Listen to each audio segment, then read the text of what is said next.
Behind Woods presents Mansinikare Jairam Fans Meet powered by Regal Jewellers, Kerala's biggest wholesale and manufacturing jewellers. അപ്പെട്ടി വരട്ടെ. അയ്യോ ഇത് ജീവിതത്തിൽ സംഭവിച്ചാണ്. അത് പിഷാരടി കൊണ്ടുപോയി I guess it's a fresh one. ഒരു പെട്ടി മാത്രം അവിടെ ഇപ്പൊ സംശയമായി. മറ്റേ ഡോഗ് സ്ക്വാഡ് വരുന്നു, പട്ടി പരിശോധിക്കാൻ വരുന്നു, ബോംബ് സ്ക്വാഡ് വരുന്നു. ഞാൻ പറഞ്ഞത് വിട്ടേക്ക്, എനിക്ക് വേണ്ട പെട്ടി. അങ്ങനെ തലയിൽ വെച്ചുകൊണ്ട് പിഷാരടി നേരെ പെട്ടിയായിട്ട് വന്ന് എന്റെ റൂമിലേക്ക്. ഇപ്പോഴാണ് ഞാൻ പിഷാരെടുത്ത് തുറന്നു കാണിച്ചത്. ഇതിനകത്ത് എന്താ ഉള്ളത്? ഒരു 3 ചെട്ടി മാത്രം. അതിലൊന്ന് പോയി, 2 ഉള്ളൂ. അതിലാണ് എനിക്ക് പിഷാരടി ഇപ്പോഴും സംശയം. വേറെ ഒരു മനുഷ്യൻ കൊണ്ടുപോയില്ല. നടിയുടെ അമ്മ എപ്പോഴും ഇവനെ പിടാര ഷെഡിന്നേ വിളിക്കുള്ളൂ. പെട്ടെന്ന് ഇത് കാണുമ്പോൾ മനസ്സിൽ വരുന്ന കാര്യം ഏറ്റവും വലിയ മിസ്സിംഗ് അല്ലേ? ഇപ്പോഴും മനസ്സ് പറയുന്നു ജഗതി ചേട്ടൻ തിരിച്ചു വന്ന് ഒരു സിനിമ ചെയ്യാൻ പറ്റുന്നുള്ളത് തന്നെയാണ്. ഇതെന്തായിരുന്നു ഏട്ടാ നിങ്ങൾ സംസാരിച്ചതെന്ന്? രാവിലെ 7 മണിക്ക് വിളിക്കും. അതായത് എന്തെങ്കിലും പുതിയ കഥ ഉണ്ടാക്കും. നീ അവിടെ ഉണ്ടോ? നീ ഇപ്പോൾ വല്ല ഷൂട്ടിങ്ങിന്റെ ഇടയിലാണോ എന്ന് എൻ്റെ അടുത്ത് ചോദിക്കും. ഇല്ല ഏട്ടാ, പറ എന്താണ്? ഒരു കഥ ഉണ്ടാ, ഒരു കഥ. ആദ്യം അതേപോലത്തെ എന്തോ ഒരു വൃത്തികെട്ട കഥയാണ് പറയുന്നത്. പെട്ടെന്ന് എനിക്കിത് കാണുമ്പോൾ, കാരണം ലാസ്റ്റ് ഡേ ഹോസ്പിറ്റലിൽ പോയിട്ട് ദേഹത്ത് നിന്ന് ആ ജീവൻ പോയിട്ട് 1 മിനിറ്റ് 2 മിനിറ്റ് ആവുമ്പോൾ ഞാൻ പോയി കണ്ടു. ഇങ്ങനെയുള്ള മുഖം എപ്പോഴും മനസ്സിൽ ഓർമ്മ നിൽക്കുമ്പോൾ അത് കാണേണ്ടിയിരുന്നില്ല എന്ന് തോന്നി. അതിങ്ങനെ ഹോണ്ട് ചെയ്തുകൊണ്ടിരുന്നു. ഇത് ഏത് സമയത്തെ ഫോട്ടോ ഏട്ടാ? സലാം കാശ്മീർ. കുട്ടികളെ പോലെയാണോ? എന്താണ് ഫസ്റ്റ് കാര്യം മനസ്സിൽ വരിക? കുട്ടികളെക്കാൾ ചെറുത് വല്ലതും പറയാൻ പറ്റുമോ? അതാണ്. പഴയ ജാവ ബൈക്കില് ഒരാൾ വന്നിറങ്ങി ഇങ്ങനെ വരുന്ന ഒരു 6 അടി പൊക്കത്തില്, hi I'm Suresh Gopi. അല്ല, അന്ന് പാട്ടൊക്കെ പാടി കൊടുക്കുമായിരുന്നു ഏട്ടാ. ഇപ്പൊ അത് എന്നെ കൊണ്ട് പാടിക്കാനല്ലേ? എന്നിട്ട് വേറെ ഞാനില്ല. Behind Woods presents Mansinikare Jairam Fans Meet powered by Regal Jewellers, Kerala's biggest wholesale and manufacturing jewellers. അപ്പെട്ടി വരട്ടെ. പെട്ടി എവിടെ? ഈ പെട്ടി റിലേറ്റ് ചെയ്ത് എന്തെങ്കിലും ഒരു കഥയുണ്ടോ എന്ന് പറയണേ. എനിക്കിത് തുറന്ന് കാണിക്കാൻ ഭയങ്കര കോമഡി ഒരു കഥയാ. കുറച്ചു പേർക്കൊക്കെ അറിയാം. ഇനി അതിനകത്ത് വല്ല ഉണ്ടപ്പക്രൂ പുറത്തു വരുമോ? അങ്ങനെ അവനെ പെട്ടിക്കകത്ത് ഇത് ഞാനെടുത്ത ശരിയാവോ ജെറമേട്ടാ? അയ്യോ ഇത് ജീവിതത്തിൽ സംഭവിച്ചാണ്. അയ്യോ അത് ഇതെന്താ സാധനം കാണിക്കാം. അത് പിഷാരടി കൊണ്ടുപോയി പറഞ്ഞു. ഇത് ഇന്നർ വെയറിന്റെ ഒരു പെട്ടിയെ പറ്റിയുള്ള ഒരു കഥയാണ്. ജെറമേട്ട പറ. നടന്ന കഥയാണ് ഇത്. ഞാൻ മനോരമ പേപ്പറിൽ എഴുതിയ കഥയാണ്. ഇത് കഥയായിട്ട് വന്നതാണ്. ഈ അടുത്ത കാലത്ത് യൂസഫ് അലി സാറിന്റെ ബ്രദറിന്റെ മകളുടെ കല്യാണമായിരുന്നു. ദുബായിൽ വെച്ചിട്ടായിരുന്നു, അബുദാബിയിൽ വെച്ചിട്ടായിരുന്നു, പാലസ് ഹോട്ടലിൽ വെച്ചിട്ട്. അപ്പോൾ അതിന് ഇവിടുന്ന് തൃശ്ശൂർ നമ്മുടെ ഓസ്ലറിൻ്റെ ലൊക്കേഷനാണ് പോയത്. ഇവിടുന്ന് പോയപ്പോൾ എയർപോർട്ടിൽ ചെന്ന വഴിക്ക് ദിലീപ് ഉണ്ട്, കുഞ്ചാക്കോ ബോബൻ ഫാമിലി ഉണ്ട്, ആസിഫ് അലി ഉണ്ട്, ഒരുപാട് പേര് അങ്ങോട്ടേക്ക് പോകുന്നവർ, വേറെ സിനിമയുടെ പ്രൊമോഷനായിട്ട് അങ്ങോട്ടേക്ക് പോകുന്നവർ, കണ്ടമാൻ. ഇവരെയൊക്കെ കുറേ കാലം കഴിഞ്ഞ് കണ്ടപ്പോൾ അങ്ങനെ ഒരുപാട് സംസാരിച്ച് അങ്ങനെ അവരുടെ കൂടെ നടന്ന് അങ്ങനെ കയറി, ഫ്ലൈറ്റിൽ കയറി വർത്താനം പറഞ്ഞ് അങ്ങനെ എൻ്റെ പെട്ടി മാത്രം അവിടെ ഇരിപ്പുണ്ട്. അതെടുത്തേ ഇല്ല ഞാൻ. അങ്ങനെ ഒരു പിങ്ക് കളറിലൊരു പെട്ടി ചെറുത്. അങ്ങനെ നേരെ പോയി ഫ്ലൈറ്റിൽ കയറി അവിടെയും ദിലീപായിട്ട് ഒരുപാട് കാര്യങ്ങൾ ചിരിച്ച് അങ്ങനെ ദുബായ് എയർപോർട്ടിൽ ചെന്ന് ഇറങ്ങി. പെട്ടി എവിടെയാ നോക്കി, കാണാനില്ല. ഞാൻ പറഞ്ഞു, ദിലീപ് വെച്ച് ഒരു പിങ്ക് കളർ പെട്ടിയായിരുന്നോ? അതെ, അതവിടെ എയർപോർട്ടിൽ ഇരുന്നില്ലേ? ഒരുപാട് പേര് വിളിച്ചു ചോദിക്കേണ്ടായിരുന്നു ഇത് ആരുടെ. പെട്ടി മറന്നു വെച്ചിട്ട് വന്നു. അങ്ങനെ മെഡ്രാസിൽ നിന്ന് എൻ്റെ ഫാമിലി വരുന്നുണ്ടായിരുന്നു. അവരെല്ലാവരും, അശ്വതിയും കണ്ണനും ഇതൊക്കെ ചക്കയൊക്കെ. അപ്പോൾ ബാക്കി കല്യാണത്തിന് ഇടാനുള്ള ഒരു ഡ്രസ്സ് മാത്രം അവരുടെ കയ്യിലുണ്ട്, ബാക്കി ഡ്രസ്സൊന്നുമില്ല. അങ്ങനെ നേരെ ഇവിടെ നിന്ന് പോയി എയർപോർട്ടിൽ ഇറങ്ങിയപ്പോൾ തന്നെ ദിലീപ് പറഞ്ഞു അത് ഇപ്പം തന്നെ പെട്ടി വേണമെന്ന് പറഞ്ഞ്, നമ്മളിപ്പോൾ തന്നെ കംപ്ലയിൻറ്റ് ചെയ്യണമെന്ന് പറഞ്ഞ് വിളിക്കുന്നു. അവിടെ വിളിക്കുന്നു, ഇവിടെ വിളിക്കുന്നു. അപ്പം ഞാൻ പറഞ്ഞു വിട്ടുകളാ, വേണ്ട, അത് വിട്ടേക്ക്, കുഴപ്പമില്ല, പെട്ടി കിട്ടിയില്ലെങ്കിൽ അങ്ങനെ ജെറമേട്ട വിടരുത്. അങ്ങനെ നേരെ ഇവിടുത്തെ എയർപോർട്ട് മാനേജർ വിളിക്കുന്നു, മറ്റേ എയർപോർട്ട് പോലീസ് അവരുടെ വരുന്നു. അവർ ഒരു പെട്ടി മാത്രം അവിടെ ഇപ്പോൾ സംശയമായി. മറ്റേ ഡോഗ് സ്ക്വാഡ് വരുന്നു, പട്ടി പരിശോധിക്കാൻ വരുന്നു, ബോംബ് സ്ക്വാഡ് വരുന്നു. ആ പട്ടി ഭയങ്കര ഇതായി. അങ്ങനെ ഈ പെട്ടി അവർ വേറെ സ്ഥലത്തേക്ക് കൊണ്ടുപോയി. അതിനുള്ളിൽ ഇത് വലിയതായി. അപ്പം ഞാൻ പറഞ്ഞത് വിട്ടേക്ക്, എനിക്ക് വേണ്ട പെട്ടി. കാരണം ഞാൻ അത് പറഞ്ഞുകൊണ്ടിരിക്കുന്നത്, പക്ഷേ വിടുന്നില്ല. അങ്ങനെ അവസാനം ആൻഡോ ജോസഫിനെ വിളിച്ച് പറഞ്ഞ് മമ്മൂക്ക നാളെ വരുന്നുണ്ട്, അപ്പോൾ അത് കുഴപ്പമില്ല. അപ്പോൾ അവരൊക്കെ വിചാരിച്ചിരിക്കുന്നത് എനിക്ക് കല്യാണത്തിനിടാനുള്ള പ്രധാനം എന്തോ അതിനകത്ത് ഉണ്ടെന്നുള്ളതാണ്. അങ്ങനെ അവസാനം പാവം മമ്മൂക്ക വരുന്ന കൂട്ടത്തിൽ ഈ പെട്ടി, പാവം അവൻ്റെ പെട്ടിയല്ലേ, നമ്മുടെ കൂട്ടത്തിൽ കൊണ്ടുപോകാമെന്ന് പറഞ്ഞിട്ട് വെളുപ്പാൻ കാലത്ത് പാവം മമ്മൂക്ക എൻ്റെ പെട്ടി കൊണ്ടുവന്ന് അവിടെ കൊണ്ടുവന്ന് ദുബായിൽ കൊണ്ടുവന്ന് സെപ്പറേറ്റ് ആയിട്ടൊരു വണ്ടിയിൽ പിഷാരടിയുടെ അടുത്ത് പെട്ടി കൊടുത്തയച്ചു. പിഷാരടി കൊണ്ട് കൊടുക്കാൻ വേണ്ടിയാണ് ആദ്യം. അങ്ങനെ അവസാനം കല്യാണം ഏകദേശം 5 മണിയായപ്പോഴത്തേക്ക് ഫുൾ ഗസ്റ്റ് വന്നിട്ടുള്ള അബുദാബി പാലസ് ഹോട്ടലിൽ ഒരു പെട്ടി മാത്രം മുകളിൽ കൂടെ പോകണം. ജയറാമിൻ്റെ പെട്ടി വന്നു. അങ്ങനെ തലയിൽ വെച്ചുകൊണ്ട് പിഷാരടി നേരെ പെട്ടിയായിട്ട് വന്ന് എൻ്റെ റൂമിൽ. ഞാൻ പറഞ്ഞു എന്തിൻ്റെ കാര്യം നിനക്കിത് കൊണ്ടുവരണ്ടേ? അങ്ങനെ കുഴപ്പമില്ല ചേട്ടാ എന്ന് കൊണ്ട് എത്തിച്ചിട്ടുണ്ട്. അപ്പോഴാണ് ഞാൻ പിഷാരെടുത്തത് തുറന്നു കാണിച്ചത്. ഇതിനകത്ത് എന്താ ഉള്ളത്? ഒരു 3 ചെട്ടി മാത്രം. പക്ഷെ അതിലൊന്ന് പോയി, 2 ഉള്ളൂ. അതിലാണ് എനിക്ക് പിഷാരടി ഇപ്പോഴും സംശയം.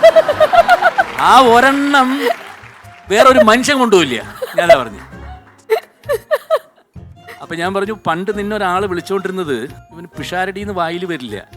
ഒരു പ്രമുഖമായിട്ടുള്ള മലയാളത്തിൽ അഭിനയിക്കുന്ന ഒരു നടിയുടെ അമ്മ എപ്പോഴും ഇവനെ പിടാര ഷെട്ടിന്നേ വിളിക്കുള്ളൂ, പിഷാരടി എന്ന് അവർക്ക് വായിൽ വരില്ല. അത് അന്വർത്ഥമാക്കി. ഇതിലകത്ത് ഓർമ്മ ഉണ്ടായിരുന്നു എവിടെടാ ഞാൻ ചോദിച്ചു. അങ്ങനെ കഥ. അത് പെട്ടിയിലാക്കി കൊണ്ടുവന്നു അല്ലേ? എന്റെ ഡൗട്ട് അതൊന്നും അല്ല, ഇത് ആരുടെ ഒന്നും ഇട്ടതൊന്നും അല്ലല്ലോ അല്ലേ? എന്റെ ഡൗട്ട് ഞാനത് കൈകൊണ്ടൊക്കെ എടുത്തു. I guess it's a fresh one. ദൈവമേ. ഇനി back to the good old days ഒന്ന് പെട്ടെന്ന് ഞങ്ങളൊന്ന് വലിച്ചെടുക്കാൻ പോവാണ് ജയറാമേട്ടനെ. Yes please. ഫോട്ടോ വേണം, ഫുൾ ഫോട്ടോസ്. ഈശ്വര, ഇത് ഈ പെട്ടെന്ന് ഇത് കാണുമ്പോൾ മനസ്സിൽ വരുന്ന കാര്യം ഏറ്റവും വലിയ മിസ്സിംഗ് അല്ലേ? മലയാള സിനിമയ്ക്ക് മാത്രമല്ല, എല്ലാം കൊണ്ടും ഏറ്റവും കൂടുതൽ വിഷമം ഉണ്ടാക്കുന്ന കാര്യം തിരിഞ്ഞു നോക്കുമ്പോൾ നമുക്ക് ഇത് തന്നെയാണ്. കാരണം ഇപ്പോഴും മനസ്സ് പറയുന്നു, ജഗതി ചേട്ടൻ തിരിച്ചു വന്ന് ഒരു സിനിമ ചെയ്യാൻ പറ്റുന്നുള്ളത് തന്നെയാണ്. എല്ലാം മലയാള സിനിമയെ പ്രതീക്ഷിക്കുന്നതാണ്. ഇവിടെ ഓരോരുത്തരും ആഗ്രഹിക്കുന്നതാണ്. നടക്കും. ഇനി അടുത്തതൊന്ന് കണ്ടു നോക്കാം. അപ്പോ വാവ്, ഇതെന്തായിരുന്നു ഏട്ടാ നിങ്ങൾ സംസാരിച്ചതെന്ന്? രാവിലെ 7 മണിക്ക് വിളിക്കും മിക്കപ്പോഴും, ആഴ്ചയിൽ 2 പ്രാവശ്യമെങ്കിലും. അതായത് എന്തെങ്കിലും പുതിയ കഥ ഉണ്ടാക്കും. അത് ചിലപ്പോൾ മമ്മൂട്ടിയെ കുറിച്ചായിരിക്കും, അല്ലെങ്കിൽ മോഹൻലാലിനെ കുറിച്ചായിരിക്കും, അല്ലെങ്കിൽ വേറെ വലിയവരെ കുറിച്ചായിരിക്കും. എന്തെങ്കിലും കഥ ഉണ്ടാക്കും. നീ അവിടെ ഉണ്ടോ? നീ ഇപ്പോൾ വല്ല ഷൂട്ടിങ്ങിൻ്റെ ഇടയിലാണോ എന്ന് എൻ്റെ അടുത്ത് ചോദിക്കും. ഇല്ല ഏട്ടാ, പറ എന്താണ്? ഒരു കഥ ഉണ്ടാ, ഒരു കഥ. ഞാനിപ്പോൾ പറയട്ടെ നിന്നോട്, അവൻ അങ്ങനെയാടാ, ഇത് ചെയ്തു, മറ്റേത് അത് ചെയ്തു. പറയുമ്പോഴത്തേക്ക് ഞാൻ കിടന്ന് തല കുത്തിച്ചിരിക്കും. ഇഷ്ടമായ നിനക്ക്? എങ്കിൽ ഞാനിത് വിൽക്കും, കുറേ നോക്കിയോ എവിടെയൊക്കെ എന്ന് പറഞ്ഞ കാലത്തെ ആദ്യം അതേപോലത്തെ എന്തോ ഒരു വൃത്തികെട്ട കഥയാണ് പറയുന്നത്. അതാണത്.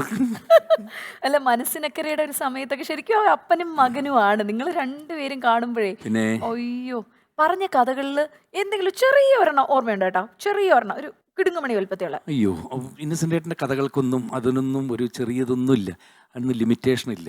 കടല് പോലെയാണ്. ചിരിച്ചുപോയ ഏതെങ്കിലും ഒന്നല്ലല്ലോ, ഒത്തിരി ഉണ്ട്. ഒരിക്കലും അതിനൊന്നും നമുക്ക് ഒന്നായിട്ട് പറയാനേ പറ്റില്ല.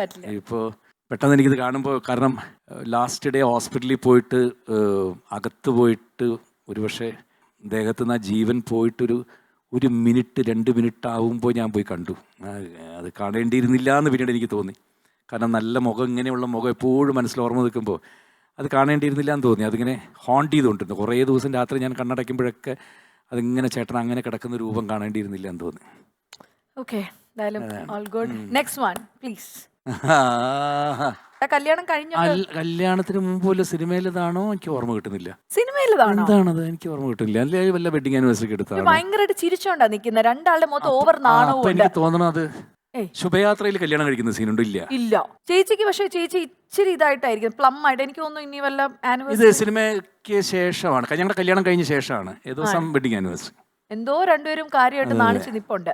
അതെ, എനിക്ക് തോന്നുന്നത് ഇത് ഈ ഫോട്ടോ എടുക്കുമ്പോൾ കണ്ണൻ വയറ്റിലുണ്ട്, എൻ്റെ മോൻ ഉണ്ടെന്ന് തോന്നുന്നു. അതാണ്, അപ്പോഴാണ് കുറച്ച് തടി വെച്ച സമയം. ആണെന്ന് തോന്നുന്നു. കറക്റ്റ് ആണ്. ശരിക്കും ആ ഒരു സമയത്ത് എടുത്ത ഫോട്ടോ ആയിരുന്നു ജയറാമേട്ടന്റെ. സൂപ്പർ. അടുത്തത് നെക്സ്റ്റ് വൺ. ഇത് நாங்க 2 பேரும் சேர்ந்து அந்த தென்னாலி டைம்ல எடுத்த படம் தான் அது. Super. Next one. Kamal sir always favourite. ഇത് ഏത് സമയത്തെ ഫോട്ടോ ഏട്ടാ?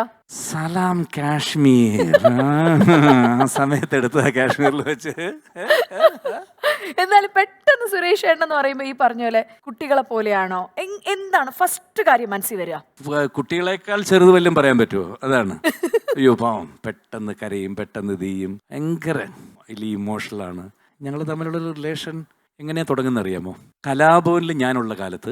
ഞാൻ കലാഭവനിലുള്ള കാലത്ത് സൈനുദ്ദീൻ അന്ന് അസിസ്റ്റന്റ് ഡയറക്ടറായിരുന്നു നവോദയയുടെ. അപ്പോൾ ഞാൻ സൈനുദ്ദീനോട് ചോദിക്കുകയായിരുന്നു, 1 മുതൽ 0 വരെ എന്നുള്ള സിനിമയായിരുന്നു. അപ്പോൾ ഞാൻ സൈനുദ്ദീനോട്, ഞങ്ങൾ പ്രോഗ്രാമിനൊക്കെ പോകുമ്പോൾ ഞാൻ ചോദിക്കും, സൈനുദ്ദീൻ എനിക്ക് എന്തെങ്കിലും വേഷം മേടിച്ച് തരുമോ എന്ന് ചോദിച്ചു.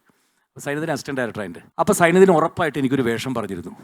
അങ്ങനെ രഘുനാഥ് പല്ലേരിയോട് പറഞ്ഞിരുന്നു ഇങ്ങനെ ആളുണ്ട്, ആ വേഷം അയക്ക് കൊടുക്കുക എന്നൊക്കെ പറഞ്ഞ് എല്ലാം ഓക്കെ പറഞ്ഞു. പിന്നെ ഒരു ദിവസം സൈനദി വന്ന് പറഞ്ഞു, എടാ പുതിയൊരാൾ വന്നടാ, എന്തൊരു ഭംഗിയെ കാണാനെന്നറിയാമോ, അത് ഡയറക്ടർ അയക്ക് കൊടുക്കാൻ പോകുമെന്ന് പറഞ്ഞു. എനിക്ക് ഭയങ്കര വിഷമം തോന്നി, അയ്യോ എനിക്കിത് പോയല്ലോ എന്ന്. പക്ഷേ 2 ദിവസം കഴിഞ്ഞപ്പോൾ കലാഭവനിൽ പഴയ ജാവ ബൈക്കിൽ ഒരാൾ വന്നിറങ്ങി ഇങ്ങനെ വരുന്ന ഒരു 6 അടി പൊക്കത്തിൽ, hi I am Suresh Gopi, കൊല്ലത്തെ.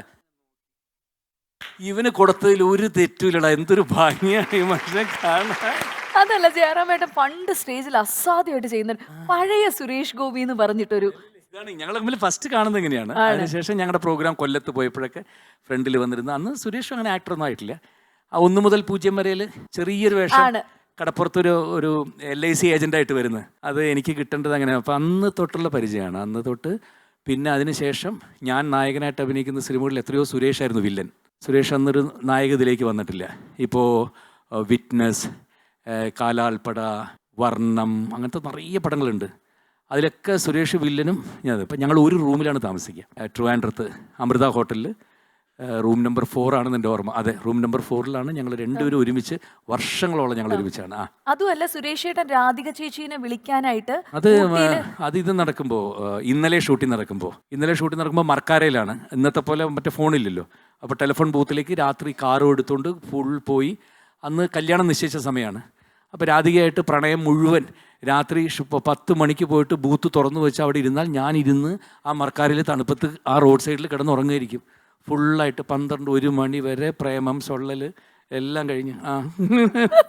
അല്ല അന്ന് പാട്ടൊക്കെ പാടി കൊടുക്കുമായിരുന്നു കേട്ടാ രാധിക ചേച്ചിക്ക്. ഇപ്പൊ അത് എന്നെ കൊണ്ട് പാടിക്കാനല്ലേ, എന്നിട്ട് വേറെ ഞാനില്ല. Behind Woods presents Mansinikare Jairam Fans Meet, powered by Regal Jewelers, Kerala's biggest wholesale and manufacturing jewelers.